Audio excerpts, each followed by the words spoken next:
Hi Lisa.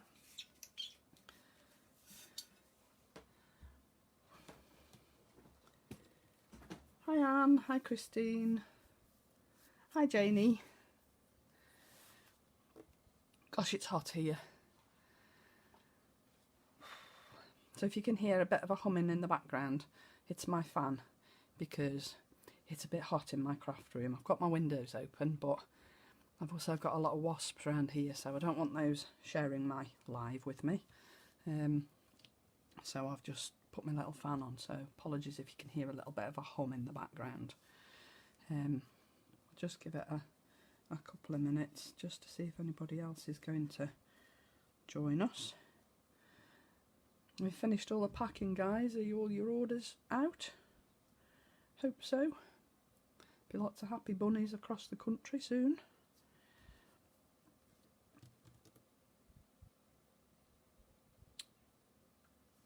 Right, I think I'm going to make a start, and then whoever else joins us can just catch up a little bit. So today I'm just going to go through making this card, which I put yesterday on its on my event, that this is using Twinchies, and Twinchies is an age-old crafting term for 2-inch pieces of art. And when I'd done it, I thought actually it's a bit on the big side, so I'm sort of going with centimetres today. So I've done 5cm squares instead of 2-inch squares, which are slightly smaller, take up slightly less room, but still have the same fabulous effect, in my opinion. So on this card that I did for my banner, I've used speckled egg ink in Distress and Oxide, and I've used the new spearmint pearls because they're just beautiful, and I just thought this colour of pearl really sort of set this colour off on the card as well. So we'll get stuck in. I'll just run through what I'm going to be using today. So I'm using one of the stamps off the Trellis Bloom set. I'm using this stamp, which is this one, because I just think that is just a fabulous stamp.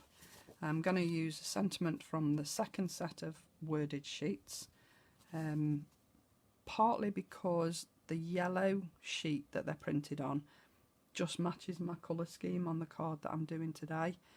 Yesterday when I did this one, I used Distress Oxide to colour the white sheet instead, but this saves me a bit of time. So I'm also using the Trailing Foliage, the texture stamp set, which I adore. Need more of these, Lisa, please. I'm using the music sheet, the postcard from the edge, the crackle stamp, and some of the pearls from the second release, because the colour again just matches my colours that I'm using today. So those are all the things I'm going to be using today. There seems a lot there, but there isn't really when you just come to add it up. So what are you going to need? You're going to need an 8x8 card blank, which obviously isn't 8x8. It's slightly less than that, but I'm not going to argue. A piece of white card to do your stamping on, and this is 15 by 15 centimetres square. You can use whatever size you want. It just depends how you want it to sit on the card.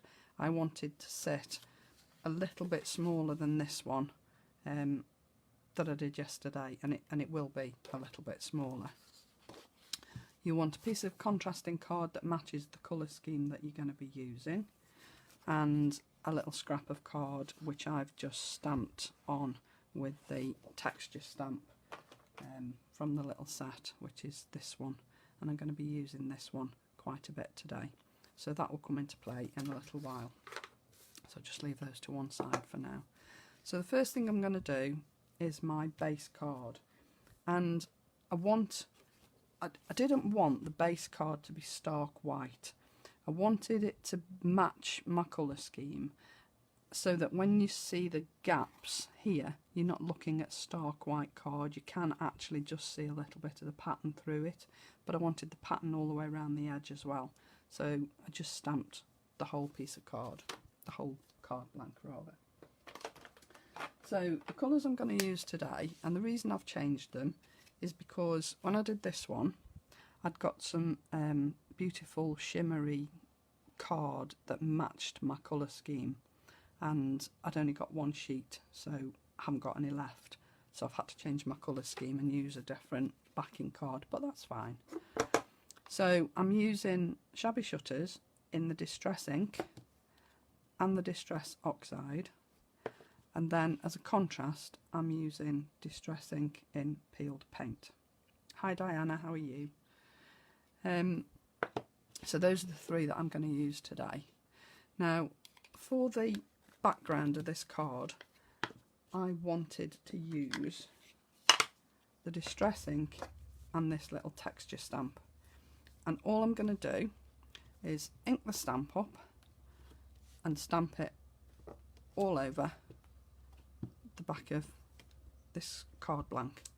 I'm going to turn the stamp as I'm stamping because I don't want the same piece of, I don't want this stamp the same way all the time, because then you will see a pattern of sorts, and I don't want that pattern. So I'm just going to rotate the stamp every time I stamp it so that you get a different aspect of that stamp all over the card. Okay, now I'm not going to sit here and stamp the whole piece of the card because that's just boring. So in good Blue Peter style, here's one I prepared earlier. And that's all I've done on this, is just use that stamp, change the direction of how I've stamped it in Distress ink in Shabby Shutters, and that's all I've done. Okay, so that's my card blank, and I can put that to one side for now. Put it that side. Then we're going to come on to the card that I'm going to be stamping on, which is going to create these squares here. Okay, and I'm just going to use Distress Oxide because because I don't want a stark white card to stamp on. I want just a background colour, and I'm just going to use a brush. You could use a sponge if you wanted to, but I find that if you use a sponge, the colour that you'll get on your background piece of card is going to be quite a deep colour, and I don't want that. I just want a hint of a colour. Hi Natalia, hi Liz, hi Carola, you all okay? Thank you very much for joining me this afternoon. I thought you'd all be sitting out in the garden and I'd be sitting here doing this all on my own, but perhaps it's a little bit too hot because it's too hot for me. So I don't want to deeply colour this card. I just want it as a background colour to do my next lot of stamping on. And you might think there isn't a lot of colour on that, but when I move the card away and show you my non-stick, non-slip messy mat, you can see that actually there is quite a bit of ink on there. So there's going to be quite a bit of ink on the blank card. I'll just clean that off, and I don't want it wet. I'll just wipe that off as well. Okay, so now we're going to get to the stamping. Now I want this stamping to be subtle, but I want it to match my colour scheme. So I'm using Distress ink, not the Oxide. I'm using the ordinary Distress ink this time. And I'm going to use 4 different background stamps to stamp the background in. So it doesn't matter whether the music stamp is the right way up, upside down, back to front, doesn't matter, because you're not really, the focus of the card isn't this stamping. It's what's going to be over the top of this stamping. So because I don't know which part of the stamp I'm going to use, that's why I've inked it all up. And I'm doing this in quarters. So I'm going down the bottom quarter and I'm just going to stamp that there.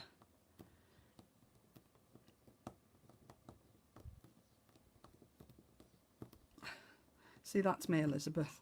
I'd have come in because it's too hot outside. I've just taken the car to be washed and I've had the aircon on all the way back because it's just too hot.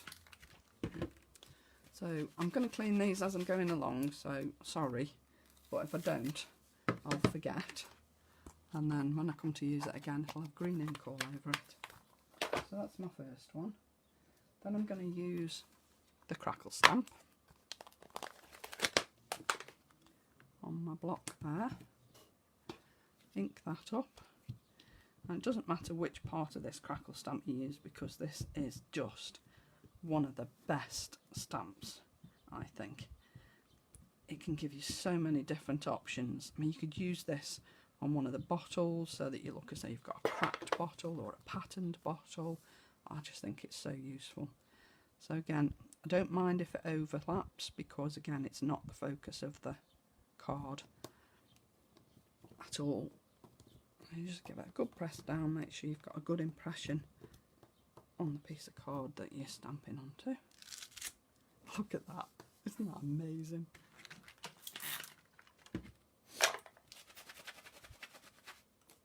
Okay, so that's my second one. Then I'm going to use the postcard stamp. And again, another really useful stamp. You can do so many different things with this. I mean, I've used it on the front of my rag book, and I actually ripped it in half, and I thought it looked quite good, to be fair. So sorry if you can hear my husband outside messing with ladders. I have told him to be quiet, but obviously that's gone in one ear and out the other.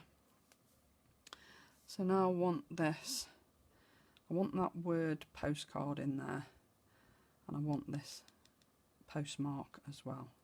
So I'll just go in that top left hand corner, stamp that down, make sure you press it down, get a good image.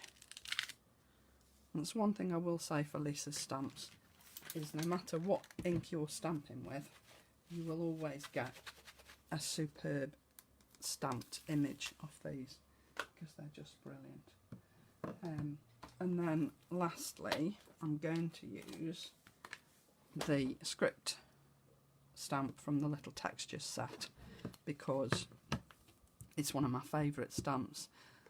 This one, the splat and the script are the three stamps I probably use more than anything else. So we'll just fill now that gap with this script stamp. And you see how the colours are quite different but blend beautifully. And again, don't mind if they overlap. I'm not really worried about that because it's not, that's not what I'm after. Take that off there, put that in there. Okay, so that is all your background stamping done. Okay, I don't think I've got any ink on there. And then, because I want this to stand out, I'm using the trailing foliage, and this is the biggest stamp in the set. And I'm going to stamp this in peeled paint because it's one of the green set, but it's just different enough to stand out over and above what I've stamped in the background. So when I did yesterday's, like I say, I used speckled egg, and this, where I used the trailing foliage, that's pine needles, because I just thought that colour was of a similar sort of, what's the word I'm looking for, a similar hue to the other greens, and I just thought it sat nicely together. And the same with this. I sat and messed around with the greens that I've got, to decide which green to use. It was a toss-up between this one and crushed olive, and this one won. So I'm just going to stamp that across the card there. Doesn't matter if it's off the edge because you're going to cut it up anyway, and you're going to fill those little gaps as well in a second, because along with the bigger pieces of trailing foliage there are some little individual leaves, and they're just perfect for filling in any gaps. See how that stands out against the rest of the green? I just think that's really nice. So I just re-ink that.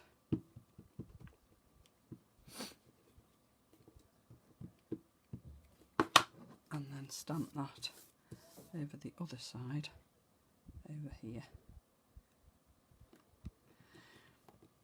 Now you can already see when you look at this that there are little gaps on my piece of card where the trailing foliage has missed, but that's not going to be a problem because I'm going to use two of the little stamps out of the same set, and I'm just going to fill in those gaps so that when I come to cut up my card there won't be any gaps. And you'll see what I mean when I've cut it up. So I use just this little one just to fill in any tiny weeny gaps that I've got. You don't have to go mad. Sometimes less is more, but hey ho, I think that'll do. Okay, so that's all your stamping done. Now, what you want to do next is chop this up into your 9 squares. So those are going to be 5 centimetre squared. Okay, and I'm not going to sit here and cut them all up and stick them all to my background card because, again, that's just a little bit boring. So this is what I've already done. And if I bring in my base card, obvious sections, I want them to be a bit of a mash-up, because if you try and put them the same, it spoils the effect. Decide on placement. I think it's the easiest way to do it is put them all out on your card how you want them, and then glue them down individually. I thought I was missing one there. So you see none of those match at all, do they?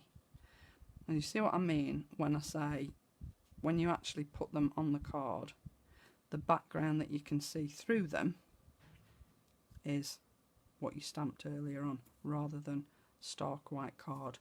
And I just think it adds to the overall effect. So sorry you've got to watch me do this, but I couldn't pre-do this, so I'm just going to stick them down. And the only one I wanted the right way up really was that one, was the one that says postcard on it, or a little bit of postcard. So once you've got the top row in place,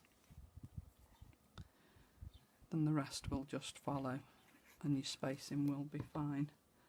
Yes, it's one of your favourite stamps, Jane, isn't it? The trailing foliage. I quite like it. I think it's very useful. I think it's one of those stamps that you can use any time of the year. It's not just a Christmas stamp. It could be spring, summer, autumn. Doesn't really matter, does it? It's so useful, so versatile. And to be honest, you could probably stamp it in loads of different colours as well. Doesn't have to be greens, does it? Artistic license and all that. You could stamp it in whatever colour you want, really. So these next lot will line up with the top row. So the more you put on, the easier the placement gets. And again, haven't measured other than the original piece of card, because obviously you want all your pieces to be even, so you've got to measure little bits. But when it comes to placement on the card, I never measure that. Oh, that's okay, Wendy. It's nice to see you. Hope you enjoyed your lunch. Hope you went somewhere nice, had something really tasty. Yes, Elizabeth, I remember those puzzles. All came in their own little case, didn't they? You had to move them all around to get them all in the right place and make a picture. They were cool. Not really the in thing at the moment, are they? They're not technical enough anymore. And you see, I've spaced these out quite a bit more than the one I did yesterday. It's totally up to you. You can push them together if you wanted to, so that you've hardly got any gap. I mean, if you look at the one I did yesterday, the gap between these is actually quite small, whereas the gap between these is quite a bit bigger. I mean, you can see that. And I actually I like both of them, to be fair, but it's entirely up to you. You place them however you want, and that's really the basis of your card. So you can still see the background stamping, you can still see the trailing foliage, but I didn't want to leave it there. I wanted to give it a little bit more dimension. So I stamped out the flower from the trailing, from the trellis blooms, and this is where my other little piece of card comes in. Because not everybody enjoys colouring, I understand that. I just wanted to show you that you don't have to colour these in if you don't want to. You can get round that by doing something like this. So again, I've used that texture stamp, that little favourite one, and I've just stamped again in the same colour on a piece of spare card. And then all I've done is, again, using the peeled paint because I want it to stand out colour wise, I've just stamped onto my spare piece of card, and then cut it out. Okay, so you see, you get an effect of coloured, but you don't actually have to sit and colour it if you don't want to. I mean, you can, but it was just to show you that you don't have to sit and colour it with pencils or Copics or anything like that. You can still get a nice effect without doing that. So again, I'm not sitting cutting that out because it does actually take quite a while, unless you've got a fabulous scan and cut, which I haven't. But never mind, I'm working on it. But I might have to work on it for quite several months yet. So I'm just going to give these a little bit of shape, so that I've got a little bit of height when I come to add them to my card. Because the reason I used this in the first place, to be honest, is when I placed these, if you look quite closely, I don't know if that's in focus, but my piece of paper, my piece of card that I'd stamped on, wasn't quite central on my background card. So it looks more obvious down here because it's quite a very thin border. So in order to disguise that a little bit, I use this. So now, if you just get my 3D glue, and hope this one hasn't dried up, because I finished one off yesterday and I meant to get a new one out and forgot. No, that's okay.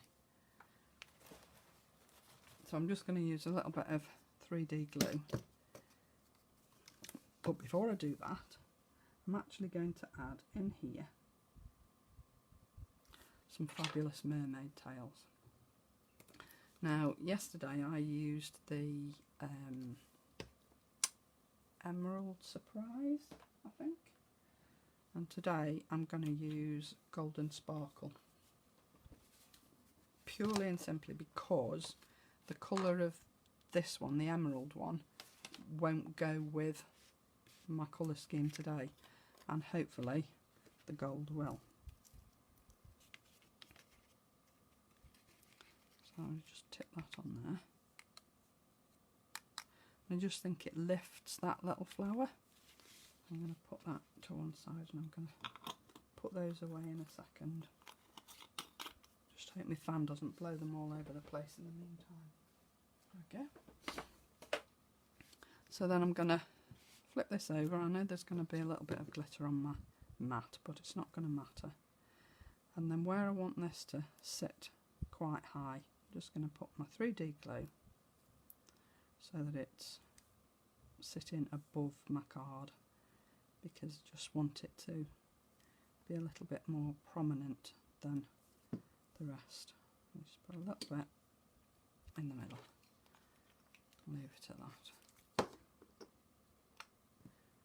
I'll flip it over and then pop it in the middle there, just so that it sits a little bit proud of the rest of the card. And then to finish it off, I'm going to be using some of Lisa's pearls, because it wouldn't be a card of mine if I didn't. And like I said, I'm going to use one of the sentiments from the second lot of wordage sheets. There's some fabulous sentiments on these sheets. And my very, very favouriteest statement is, bad vibes don't match my outfit. How cool is that? I think that's a fabulous sentiment to use. You don't always want to send a birthday card, do you? It can just be a card to say, hi, how you doing? Especially at the moment, especially with places going back into lockdown and people struggling. It's not really very pleasant at the minute, isn't it? So, and as I say, the yellow that these are printed on just matched what I was using. I just think that looks okay. It's not definitely the wrong colour. If it was a bright yellow, then I'd have used a white sheet, and I'd have coloured it with one of the ink pads so that it matched properly. So now I'm just going to place these on here so that I know where to put my glue. And then I'm only doing them at the bottom. I think, I don't know, I just like them just sitting at the bottom, and I like the oddness of going in different directions as well. So I'll just move those to one side, and I'll know whereabouts to put my glue, because there's one thing I am guilty of, and it's totally misjudging where to put my glue, and then my pearls end up in totally the wrong place. Don't worry about any glue that seeps out either, because these will, it dries clear and you won't see it once your card's finished anyway. So just pop these down here like so.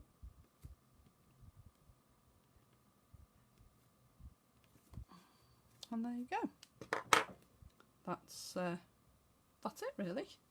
It's a simple card, but I think it's quite an effective card. I mean, looking at it now, I haven't really placed those very well, have I? Because it's over to the right, but hey ho, and that's why they look a little bit odd. I was wondering why they didn't sit in right, but whatever, it doesn't really matter. It's a handmade card and it's made with love, so that's all that matters really, isn't it?